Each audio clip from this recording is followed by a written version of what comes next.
Bonjour à tous. Et merci encore une fois à M.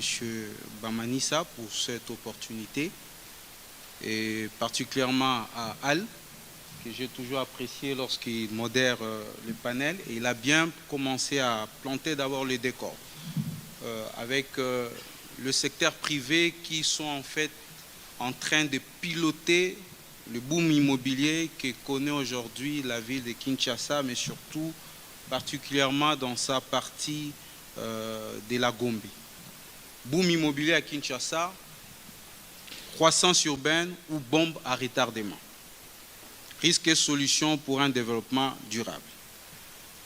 Le secteur immobilier en RDC connaît une croissance vertigineuse, notamment dans sa grande partie de la Gombe. On observe aujourd'hui des tours de verre, des villas de luxe, des quartiers privés qui sortent des terres à une vitesse vertigineuse. Kinshasa se transforme sous nos yeux.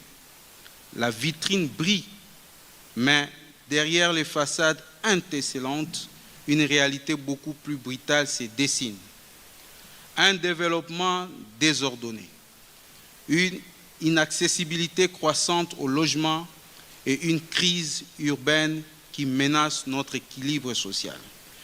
Le boom immobilier que connaît la RDC interroge. Est-ce le signe d'un essor économique porteur d'avenir ou bien la manifestation d'une bombe sociale à retardement nourrie par des inégalités et l'absence de planification? Le secteur immobilier congolais connaît une croissance spectaculaire. Les investisseurs affluent, attirés par une demande forte en logements modernes et infrastructures de standing. Mais posons-nous la vraie question. À qui profite cette croissance? Le défi national en logement est aujourd'hui estimé à près de 3,950 millions d'unités. Pour combler ces déficits, il faudrait construire plus de 390 000 logements par an si nous voulons le faire en 10 ans. Kinshasa, à elle seule, représente 54% de ces déficits. Pourtant, de nouveaux projets immobiliers ciblent une clientèle aisée. À la Gombe, des loyers rivalisent avec ceux de Paris ou de New York. Pendant ces temps, 75% des Kinois vivent dans des quartiers informels sans eau ni électricité. Nous construisons beaucoup, mais pas pour la majorité. Prenons l'exemple de ces cités, de ces appartements qui sont construits, pour lesquels le loyer démarre à partir de 2 000 $ par mois, alors que le revenu moyen d'un Congolais est de 300 $, mais si l'on compte celui d'un travailleur au niveau du grand marché, il est de 26 $ par mois. Il faudrait 76 mois de salaire pour payer un seul mois de loyer à ces travailleurs. Voilà la réalité du marché de l'immobilier en RDC. Et s'il doit s'acquérir un villa qui coûte aujourd'hui le prix minimum de 250 000 $, il lui faut 800 ans.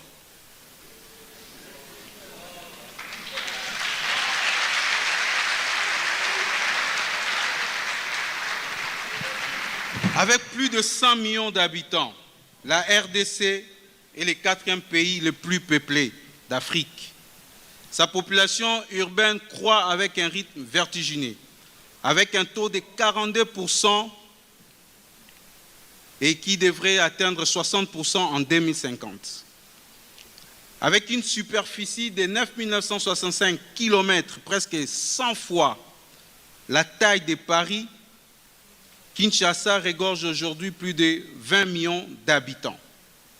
Cela signifie que 61 nouveaux arrivants chaque heure dans la capitale congolaise. Cette croissance démographique massive, non encadrée, entraîne une urbanisation anarchique. Les périphéries s'étendent sans plan, sans réseau, sans service.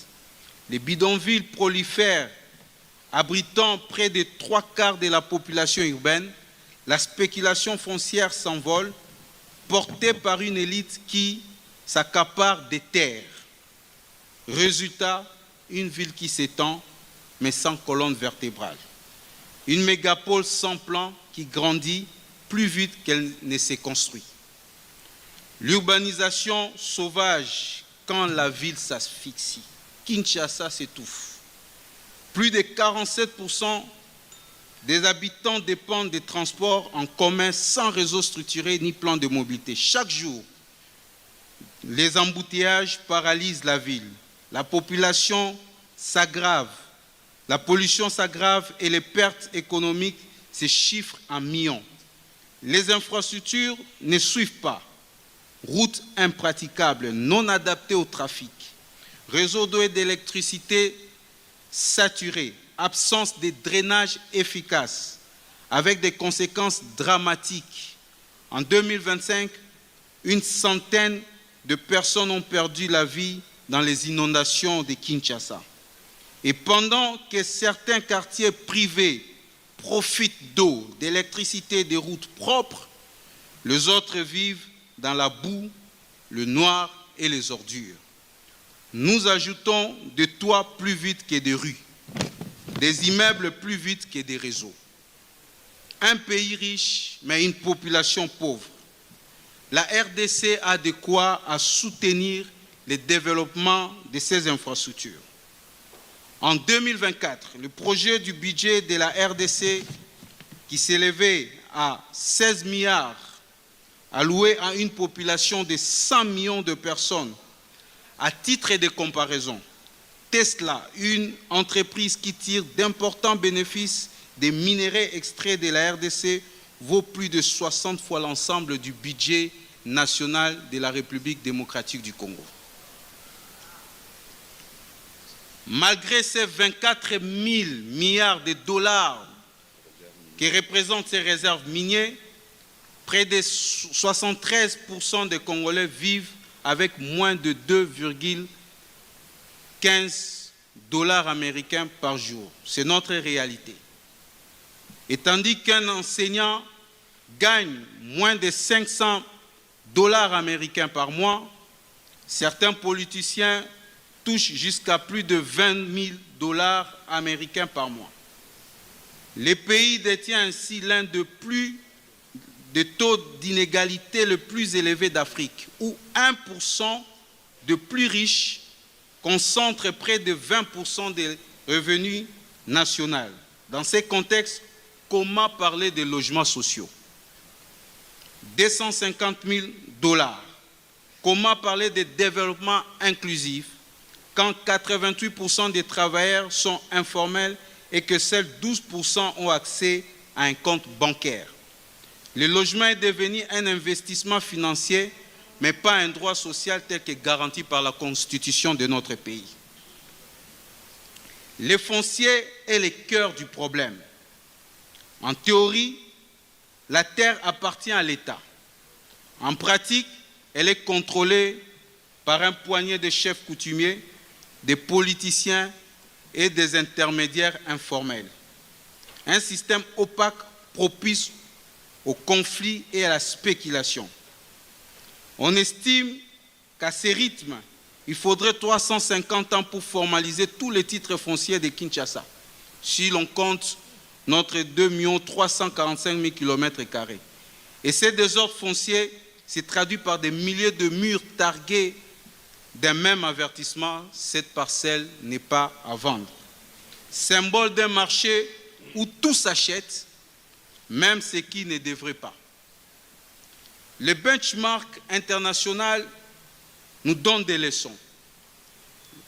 Lagos, le miroir du chaos, qui a connu la même effervescence du boom immobilier comme Kinshasa, avec des quartiers comme Lekki, où on a vu surgir des tours modernes, mais aussi des inondations catastrophiques.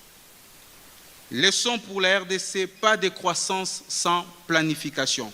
Avant de construire, il faut drainer, il faut viabiliser, il faut zoner. Nairobi, face à un désordre similaire, le Kenya a mis en place la NUPLAN, un plan directeur appuyé sur la technologie. Résultat, un cadastre numérique, des permis automatisés et une urbanisation autour des axes structurants. Digitaliser le foncier et conditionner tout permis à l'accès au réseau serait donc le chemin à prendre. Casablanca, le Maroc a su encadrer son boom grâce à un État stratège, des zones d'aménagement concerté, des incitations fiscales pour tout projet immobilier de luxe. Il faut au moins 20% de logements sociaux avant d'obtenir des autorisations. Aujourd'hui, le secteur immobilier est devenu le terrain de jeu d'élite économique. Pendant que les classes moyennes sont exclues, des oasis de luxe se multiplient, isolées du reste de la ville. Les infrastructures publiques, routes, eau et électricité sont parfois financées pour ces enclaves, mais inaccessibles au reste des citoyens. Nous créons Kinshasa la belle, mais nous oublions Kinshasa la poubelle. Solution pour transformer le boom en bénédiction. Je nous donnerai donc 7 leviers. Premièrement, c'est la planification et la gouvernance qu'il faudrait mettre en place. Le SOSAC existe, mais qui suit le SOSAC aujourd'hui? Deuxième levier, produire des logements abordables en renforçant des structures telles que le FONAB avec des partenariats publics-privés et imposer 20% des quotas sociaux dans chaque grand projet. Un logement n'est pas un privilège, c'est un droit. Renforcer les fonciers et le financement. Quatrième levier, moderniser la mobilité et les infrastructures. La ville doit respirer et circuler. Intégrer et régulariser l'informel. Réhabiliter les quartiers existants au lieu de les effacer.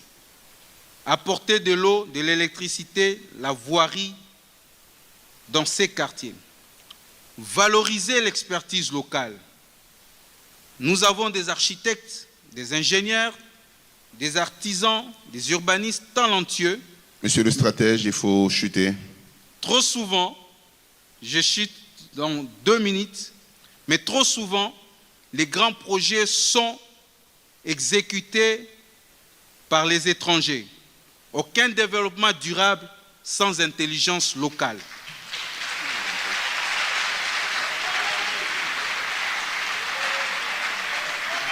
Soutenons le bureau d'études congolais et faisons de la conception Made in Congo un label de la fierté.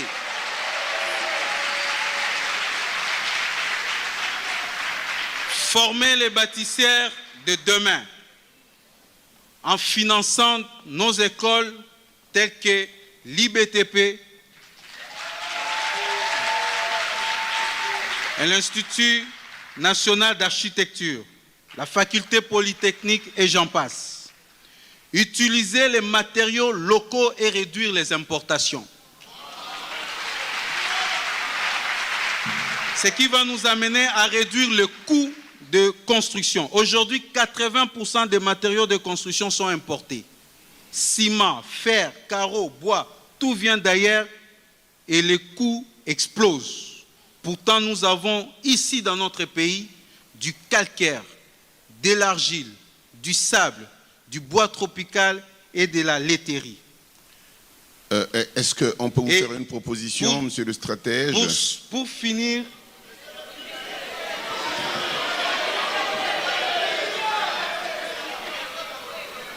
je vais chuter par là, étendre Kinshasa intelligemment. Kinshasa ne peut plus